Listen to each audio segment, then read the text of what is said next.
Hey, I'm Jamie East, and today's episode of The Smart 7 is sponsored by Vodafone Business in partnership with Samsung. If you're running a business, any kind of business, you're probably spending some time thinking about AI, what to do, how much to use it, and how to even get started. The answer could be in your pocket. The new Samsung Galaxy S25 Ultra, powered by Vodafone Business's reliable, award-winning network, will help you unleash your productivity through brilliant built-in Galaxy AI. For example, Note Assist will automatically correct, fix the spelling, formatting and organise your meeting notes so you can stay tuned into the session without any worry. And as useful as AI is, some major newspapers learnt this week that you shouldn't depend on it for your summer reading list. An article in the Chicago Sun-Times, which used ChatGPT to generate a list of books for the beach, included real authors but totally imaginary book titles.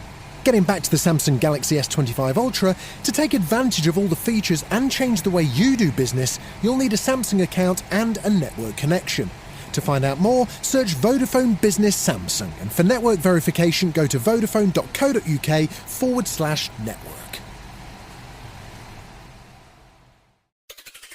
On today's Smart 7, Liverpool victory parade turns to horror, Trump fumes at Putin over Kyiv strikes and much more. It's Tuesday 27th of May, it's Sunscreen Day, and happy birthday Heston Blumenthal. The Smart 7, it's news but not the news.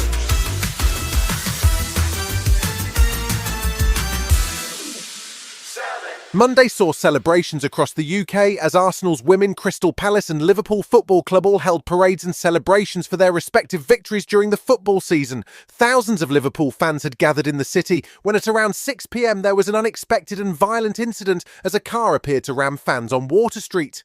Natasha Rinaldi saw the incident as it unfolded. It was so loud, people sounded desperate, and we saw that the car ran over people. There was a woman stuck over the car, and then people started rushing to try to go after the driver, and they tried to break the car. Almost 50 people were injured, including at least 4 children, and Merseyside police held a press conference just after 10 p.m. to announce that they had arrested a suspect at the scene, a white male aged in his 50s. Deputy Chief Constable Jenny Sims praised the swift response from paramedics and emergency services. What I can tell you is that we believe this to be an isolated incident, and we are not currently looking for anyone else in relation to it. The incident is not being treated as terrorism.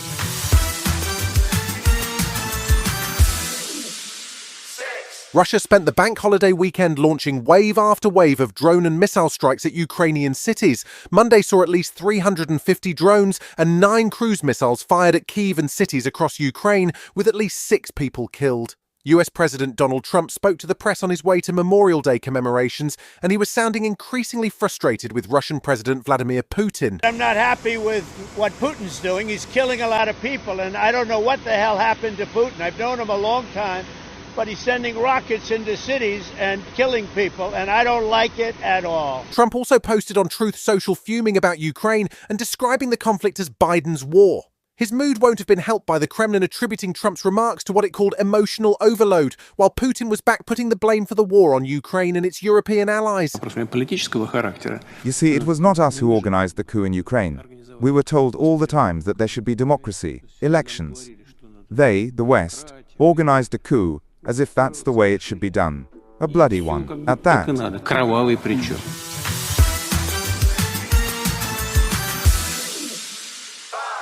The bank holiday weekend saw plenty of coverage for Labour's potential second U-turn on budget measures.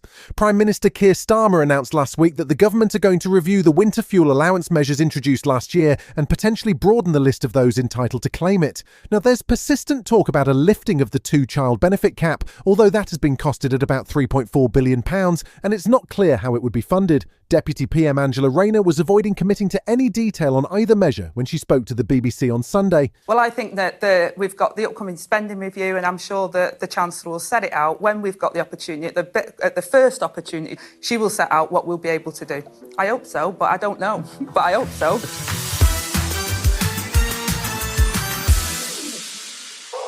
An Israeli airstrike killed and injured dozens of people on Monday in a school in Gaza City, where the IDF say they were targeting a Hamas command and control centre. Monday also saw EU officials write a letter for peace, accusing European leaders and institutions of little or no action to help the people of Gaza. Israel has moved to allow more aid into the territory and is due to open the first of its controversial aid hubs, which have been condemned by international aid agencies, but Israel says is necessary to avoid looting. Jan Egeland, the Secretary-General of the Norwegian Refugee Council, says it's no surprise that there's no law and order in Gaza. Israel bombed the police. They bombed all law and order in Gaza as they tried to get after Hamas's armed wing. Still to come on today's Smart 7 in association with Metro, the French Open tennis gets underway and we pay tribute to a BBC legend right after this. This is a paid advertisement from Asda. You know those weeknights where everything feels like a rush? Homework to finish, bath time chaos, kids running riot, and somehow you've still got to make dinner too. It's the classic parenting juggle. Well, this is where Joe Wicks and Asda come in as the heroes we didn't know we needed. Joe's teamed up with Asda to create quick, easy, budget-friendly meal ideas that are delicious. Think sticky chicken noodles, Mexican meatball tray bakes, creamy salmon pasta, real food that's quick to rustle up, tasty and budget-friendly. Because sometimes the biggest win of the day is getting the whole family fed and still having 5 minutes to yourself before bedtime negotiations begin. Whether you're feeding fussy toddlers or grumpy teenagers, Joe Wicks meal picks take the stress out of dinner time. Search Joe Wicks meal picks at asda.com now to see what your lot will love. That's Asda price.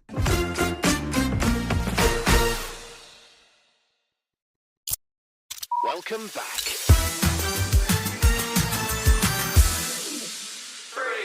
The French Open is underway at Roland Garros, with plenty of first-round action on Monday. There were a couple of shocks early on as top seeds Taylor Fritz and Emma Navarro both went out in the first round.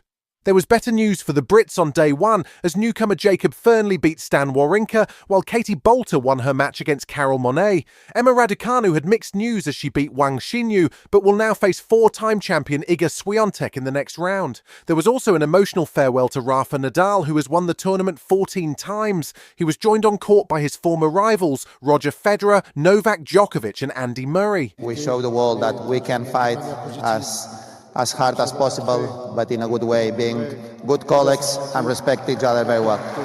For me, it means a lot that you are, all of you here.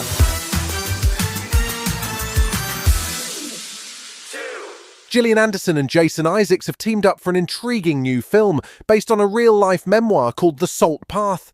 It follows the story of an elderly couple who lose their home and set out on a 600-mile walk along the southwest coast, covering Somerset, Devon, Cornwall and Dorset. The movie is released this week, and Anderson and Isaacs spoke to Sky News about the story and the way that it highlights the issue of homelessness for older people. It's even changed in the UK in the last little while, whereas you didn't see. I'm used to seeing it so much in Vancouver and California and other areas that I've spent time. You don't often see it as much in the UK, but it's becoming more and more prevalent since COVID.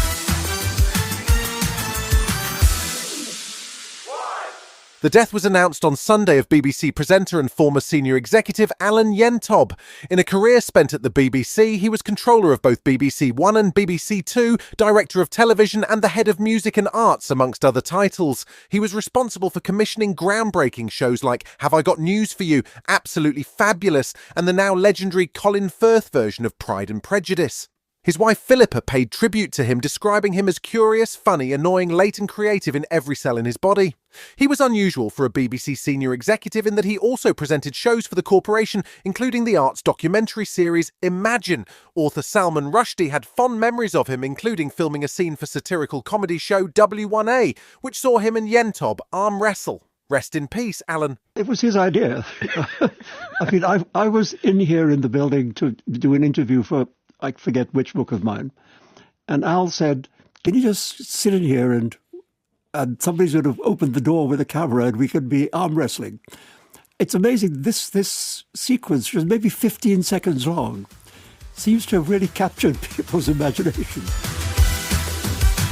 You've been listening to The Smart 7. We'll be back tomorrow at 7 a.m. Hit that follow button and have a great day.